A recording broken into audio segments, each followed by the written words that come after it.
Thank you for the introduction, Encarnacion. As you said, we are going. Oh, you're not hearing? Okay. So, as you said, we are having discussion sections in between. So you can write your questions in between to the chat. We see it there, or you can also raise hand if you want to speak during the discussion. I hope you enjoyed last week's lecture, and today we have Shirley Anne Tate. She is Canada Research Chair Tier 1 in Feminism and Intersectionality and Professor in Sociology Department at University of Alberta, Canada. She is also Honorary Professor at Nelson Mandela University in South Africa. Her area of research is Black Diaspora Studies, focusing on institutional racism, decoloniality, bodies, and mixed race. I believe most of you got today's discussion question. I can already share it again, reminded. Would you say that white German Martina Big, who identifies as Black after radical tanning and cosmetic surgery, can claim Blackness, or is it racial cosplay, Blackfishing? So I leave the stage to you, Shirley. Thank you very much for being here again. And please. Thanks, Sujek. Thanks, Encarnacion, for great introduction. Thank you also for the invitation to present my work in this series. I'm very honored to be here. This is like quite new work. It's just going to be published this year. And if Daniel, you can show the first slide, that would be great. 1 second, yes, of course.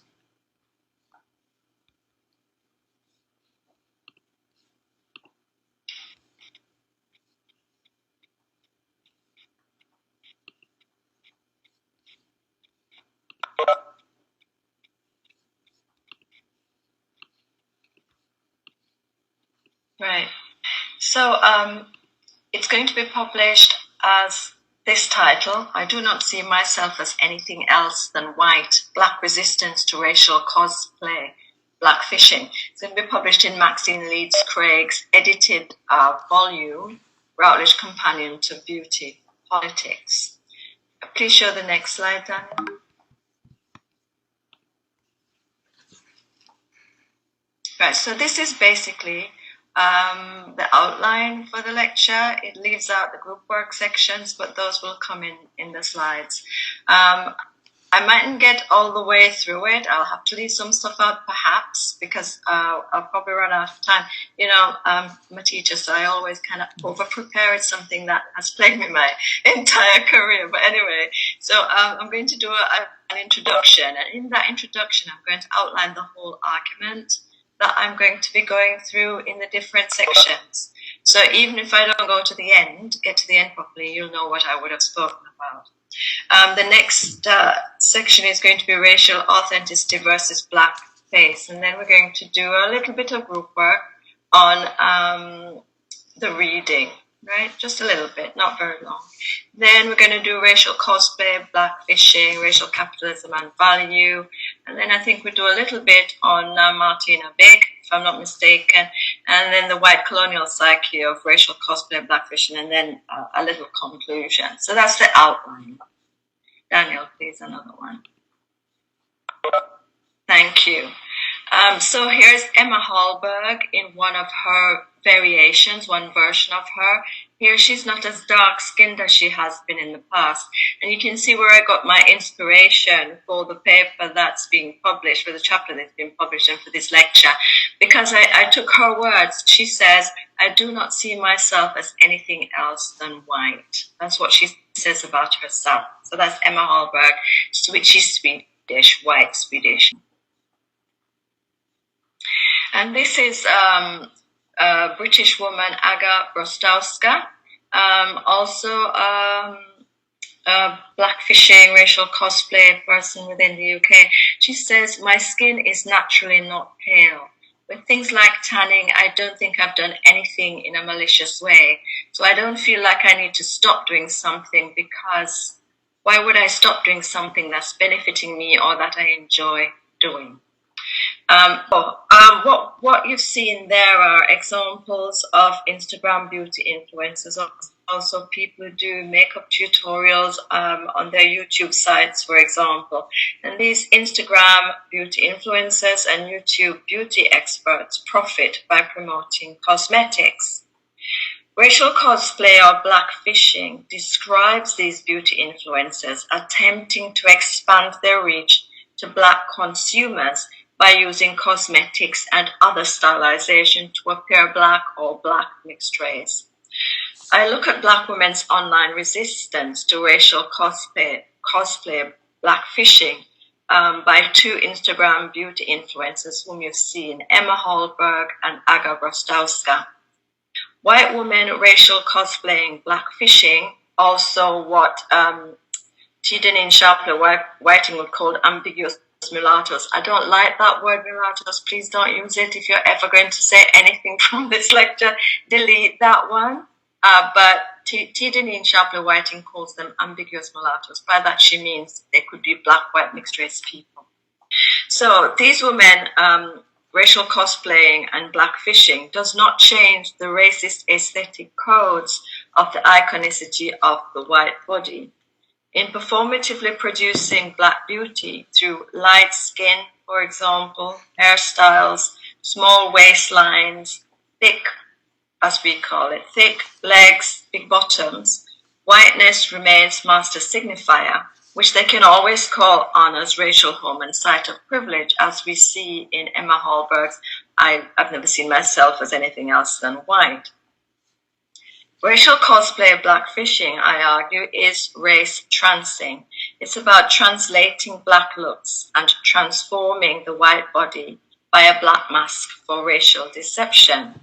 Masking carries the reassurance that playing stroke fishing will not interrupt white supremacist privilege, and that the aesthetic, political, skin, and affective value of whiteness remains an integral part of white bodies, as we see again in Emma Hallberg's quote. This attempt at transforming yourself while white has met with resistance from Black women on Twitter and YouTube and other online platforms, asserting racial authenticity, critiquing racial capitalism's wide co-optation of Black economic, cultural, and social capital, and questioning the white supremacist psyche attached to racial cosplay or blackfishing. I conclude by locating this critique as decolonizing resistance to whiteness and its avid consumption of Black women's bodies.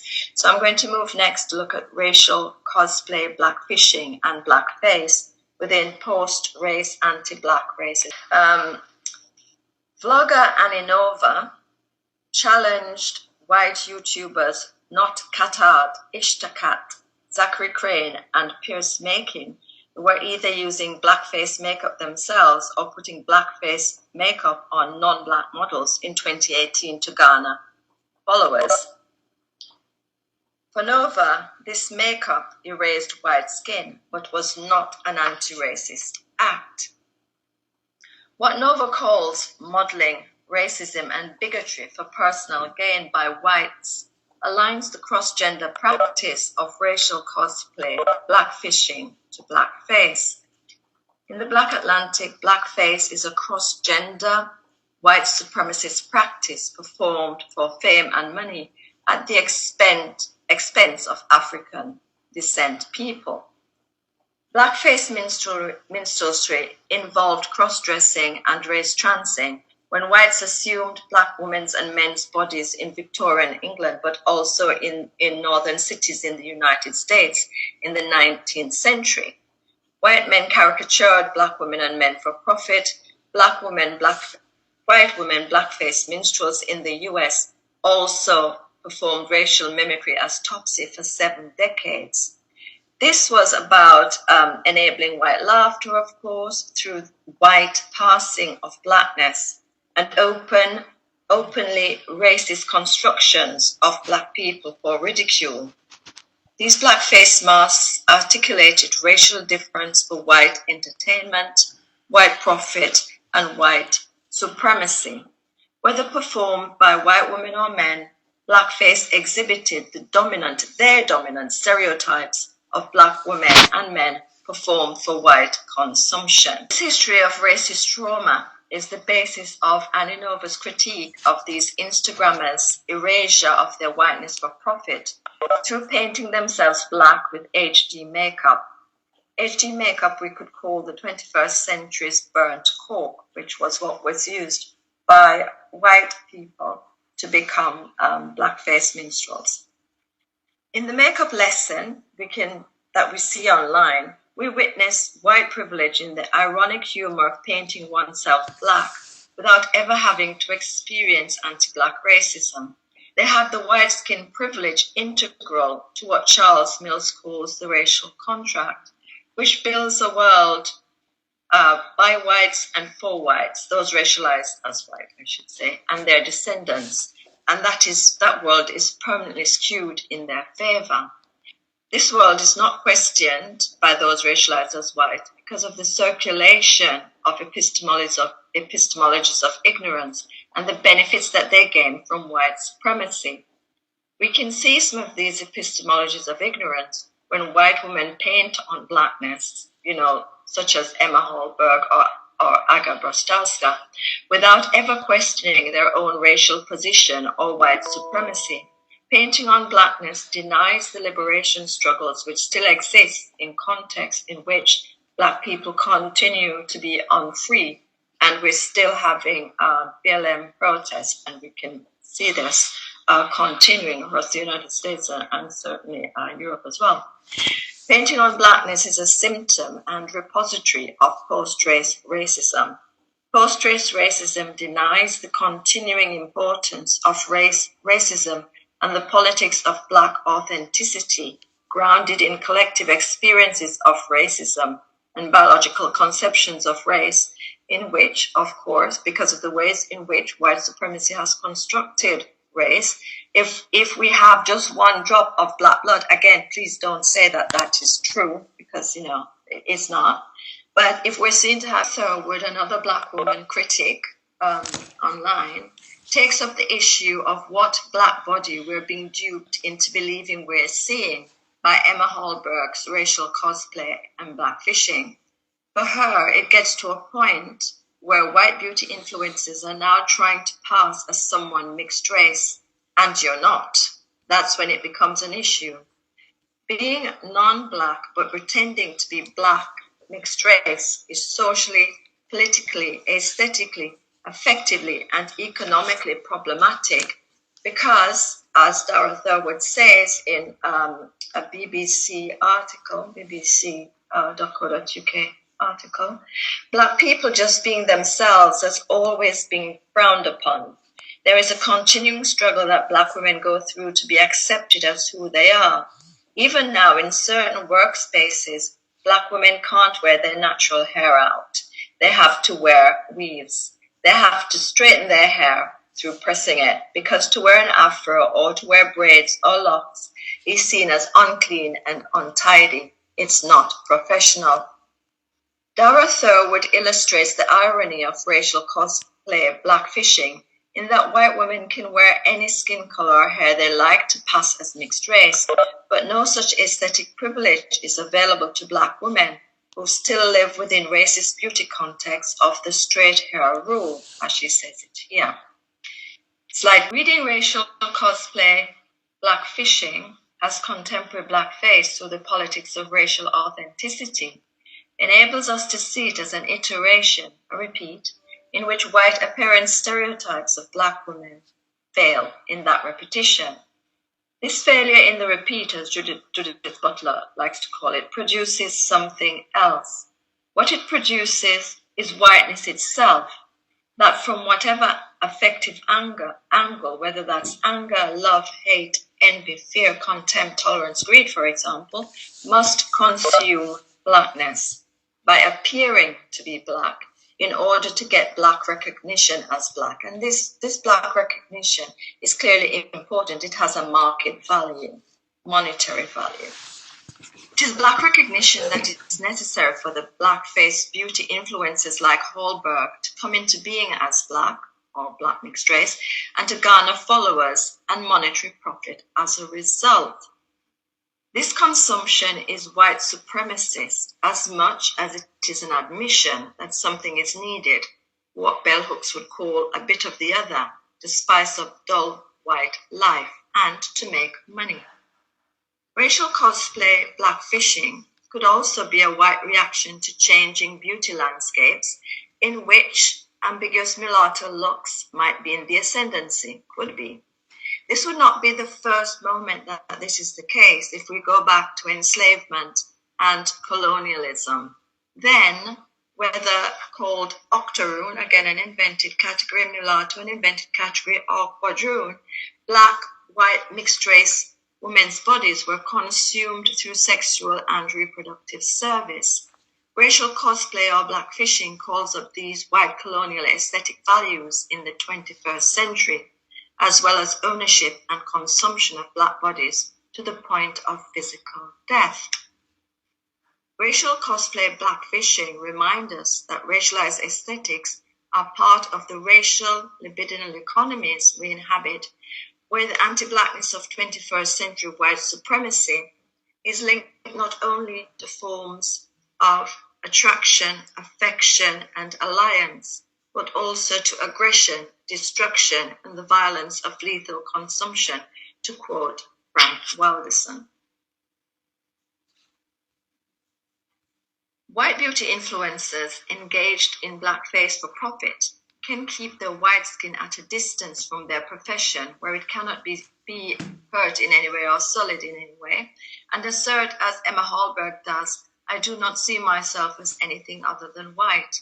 This practical consciousness of knowing one's whiteness at the same time as exploiting Black bodies for profit continues the racial capitalism of enslavement and colonialism. Rather than direct use of Black bodies as labor and unit of value, as we had, for example, in Portuguese slave trading, which used the term pieza. It was a term for a 25-year-old healthy Black man against which all others were judged, all other enslaved bodies were judged. So for one pieza, you could probably get like 4 older Black people or 2 young children, right? So rather than direct use of Black bodies as labor and unit of value, we see instead the 21st century's white grasp of the value of Black bodies through the multiplier effect of Instagram's construction of the social, cultural, and economic capitals of racial cosplay, blackfishing. The next slide, please, Daniel. Slide 11. Okay, so we're going to have a bit of a break. No? Then let's continue. Thank you We'll continue. for sharing. Thank you, everyone. Really good comments, really good discussions that you had in your group. Yeah. Okay. So to continue then to the next section, racial cosplay, blackfishing, and the value of capitals, right? So Nicole Nero Gaines, in her Twitter post on November 19, 2018, said, "White girls, if you want to pass as Black, how about using your platforms to address the injustices and discrimination actual Black people face? Don't just appropriate, appreciate the people you are imitating." Hashtag Emma Hallberg. So she talks about passing, appropriating, and imitating, and she talks about this juxtaposed right next to hashtag Emma Hallberg as the example of the blackfishing racial cosplayer. These white women passing as Black, appropriating Black looks, and imitating Black women without paying attention to the politics of racial inequality is important if one places this within the operation of racial capitalism. Slide 30. Path-breaking work, Cedric Robinson, in his book that was published in 1983, speaks about the pervasiveness of racism from the very beginning of capitalism's development within Europe itself. He says, racism wasn't just about ordering the relations of European to non-European peoples, but actually had its beginnings in the internal relations of European peoples. The development, organization, and expansion of capitalist society pursued essentially racial directions, so too did social ideology. As material force, then, it could be expected that racialism, as it calls racism, would inevitably permeate the social structures emergent from capitalism. I've used the term racial capitalism to refer to this development and to the subsequent structure of society. Racial capitalism's construction of blackness in the global North and Southwest and the Western Hemisphere also had within it notions of ugliness attached to darker African descent skin, alongside the beauty of lighter mixed race and white skin tones. Aesthetics, in my view, was integral in racial capitalism's skin trade. The next, white women involved in racial cosplay, blackfishing, do not think about this legacy of racism or the part it plays in continuing 21st century post-race anti-Black racism. Anti-Black racism relates to the crossover monetary value of lighter-skinned, loosely curled hair aesthetics within a global aesthetic market in exotic but not too dark looks. And a good example of this is Naomi Campbell, former supermodel, who is of Black and Chinese Jamaican ancestry, who complained that she was refused work in Asia because she was too dark. And we know about the modeling industry as well and its refusal to have Black models in general terms. Women should continue to be racially ambiguous, to have cross-racial, global, marketable bodies, so that they can be followed as Instagram beauty influences. Another critic of racial cosplay, blackfishing, Wanna Thompson, says, Instagram is a breeding ground for white women who wish to capitalize from impersonating racially ambiguous Black women for monetary and social gain.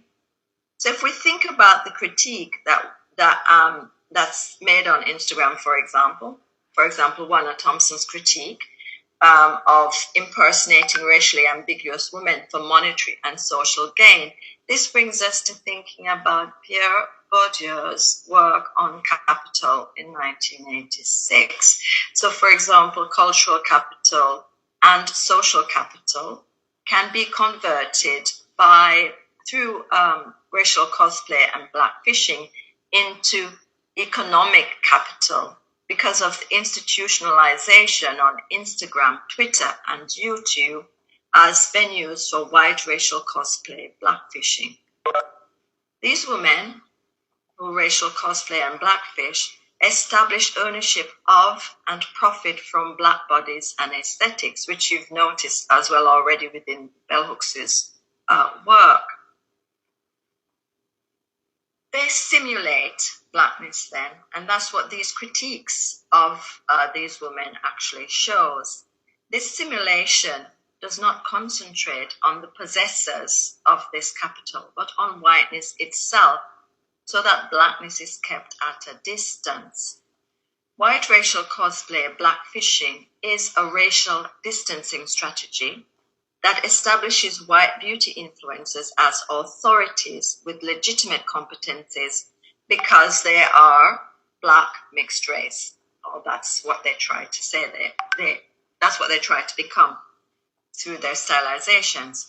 Even when they're outed as white through Black women's critique, their value increases both symbolically and economically because of the fact of their race deception and their ability to appeal to a cross-racial market.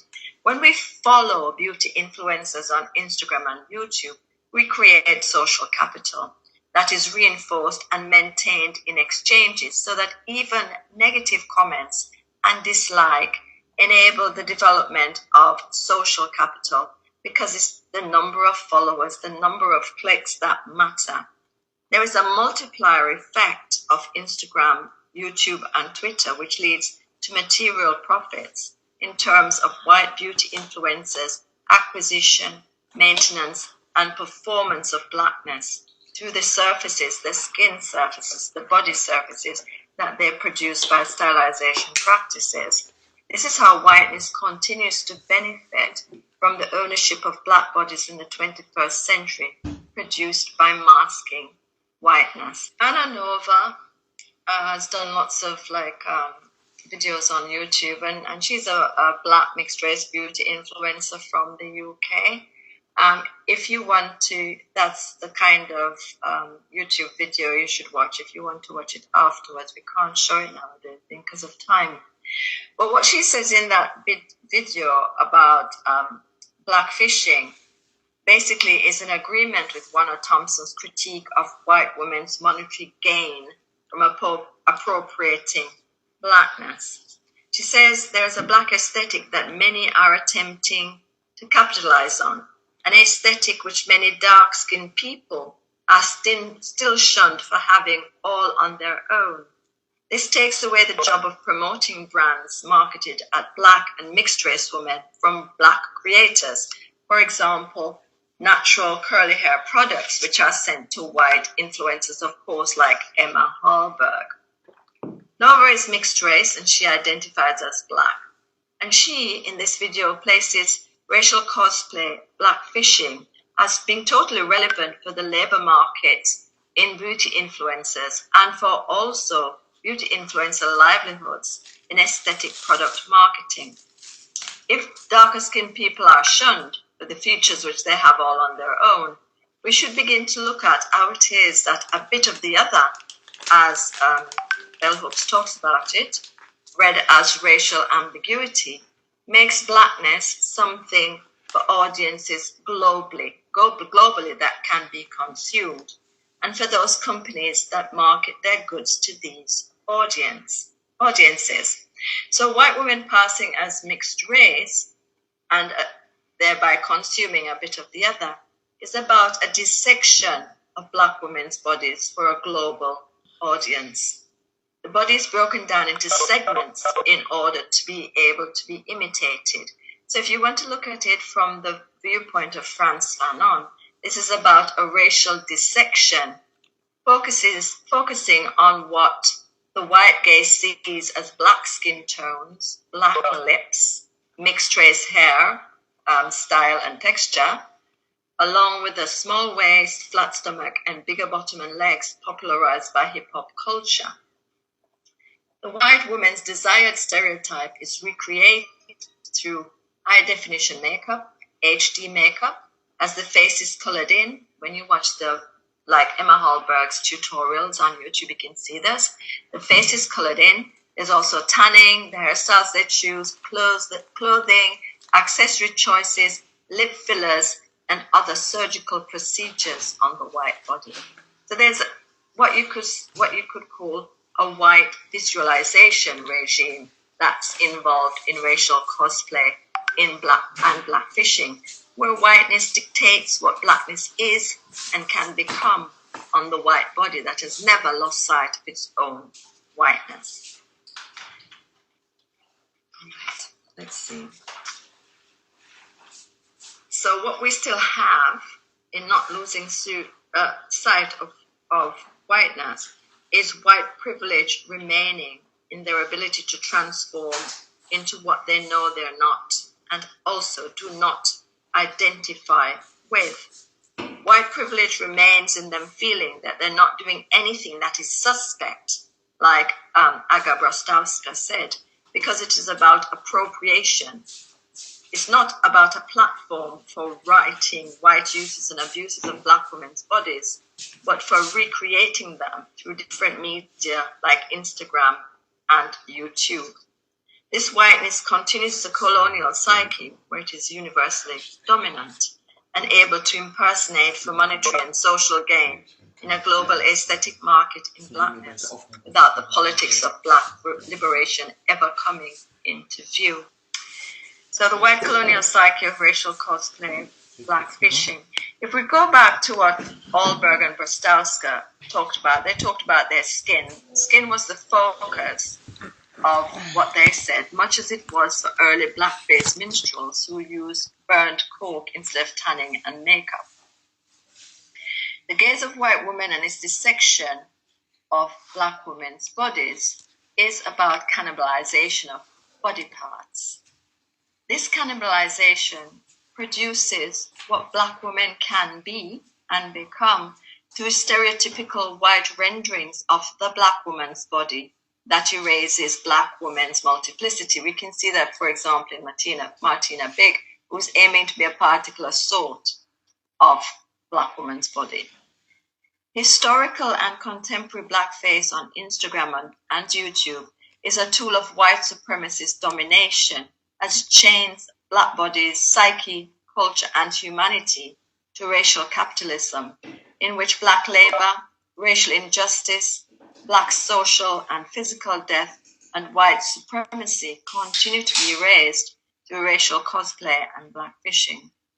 White racial cosplay, blackfishing, maintains what they reproduce at a distance from themselves, maintains blackness at a distance from themselves, while profiting from it financially and socially. I'll go back to what Emma Hallberg said at the very beginning. I do not see myself as anything else than white.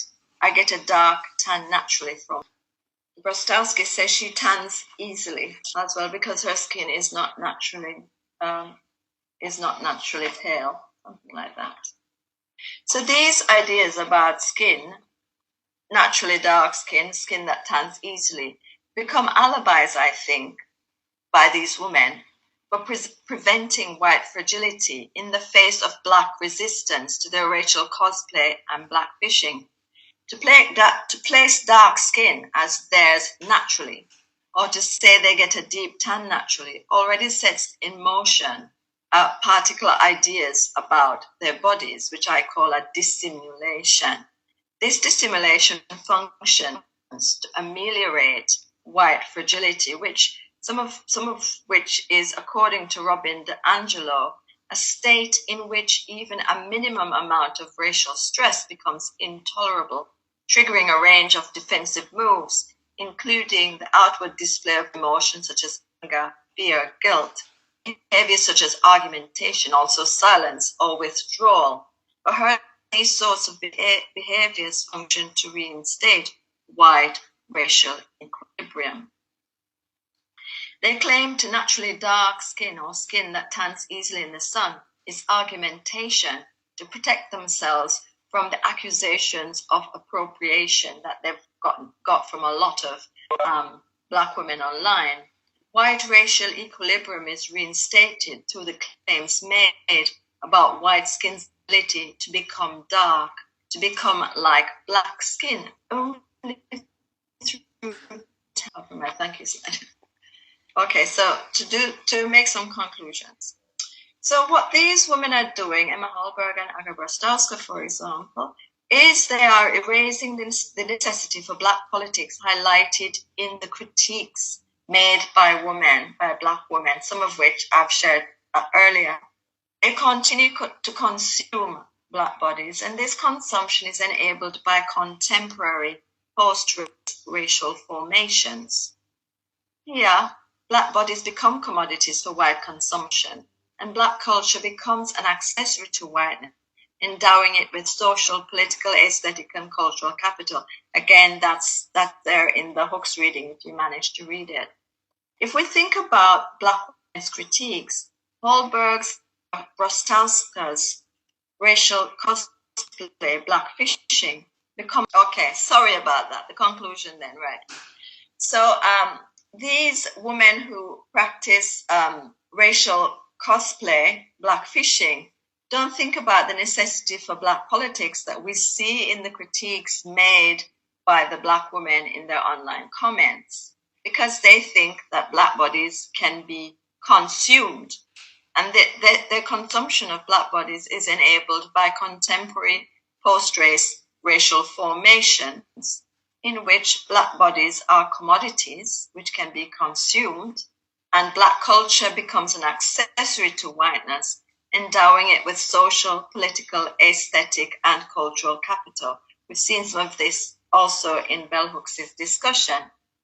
If we look at Hallberg and Brostowska's racial cosplay Blackfishing in terms of Black women's critiques, we can see that what these women are exhibiting is white racial disidentification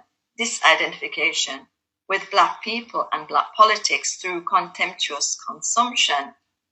In contemptuous consumption, the aestheticization of Black bodies leads to their translation in white masks, but this is accompanied by an indifference to Black politics and Black women, which, to quote Shian Nagai, is a complacency born of never doubting your superiority or rank.